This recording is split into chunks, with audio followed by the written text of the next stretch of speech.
L'histoire de Patrice Lumumba au Congo, un héros, une tragédie. Patrice Lumumba, un nom qui résonne dans l'histoire du Congo et du monde entier. Un homme dont la vision pour son pays et son peuple fut grande, mais dont la tragédie personnelle est encore trop souvent oubliée. Avant de plonger dans cette histoire fascinante et bouleversante, n'oubliez pas de vous abonner à notre chaîne pour découvrir plus de récits inspirants sur l'histoire, les héros oubliés et les luttes pour la liberté. Abonnez-vous et restez connectés pour en apprendre toujours plus. Le contexte historique. Dans les années 1950, le Congo était une colonie belge exploitée sans pitié. La population congolaise vivait dans la misère, privée de ses droits et de sa dignité. Mais la lutte pour l'indépendance battait son plein à travers l'Afrique et le vent du changement soufflait aussi sur le Congo. Patrice Lumumba, un leader né, Patrice Lumumba naît en 1925 à Onalua, dans la province du Katanga. D'origine modeste, il devient rapidement un symbole du réveil nationaliste congolais. Son charisme et son engagement pour l'indépendance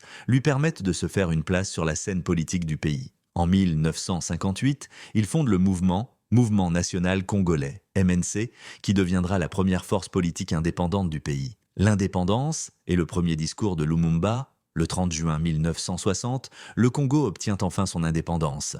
Patrice Lumumba devient le premier ministre du pays. Lors de son discours historique, il dénonce l'exploitation coloniale belge et appelle à une réconciliation avec les anciennes puissances coloniales, mais avec une forte volonté d'autodétermination.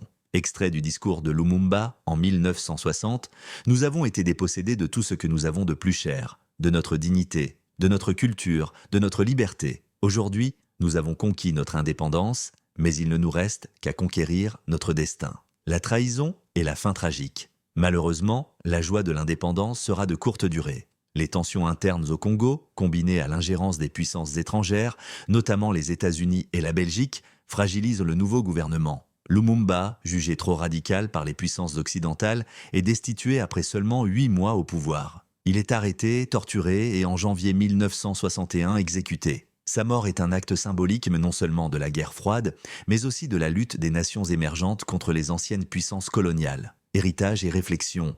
Patrice Lumumba ne devait pas mourir en vain. Son message d'indépendance, de souveraineté et de lutte contre l'oppression résonne encore aujourd'hui. En dépit de sa disparition tragique, son héritage est toujours vivant.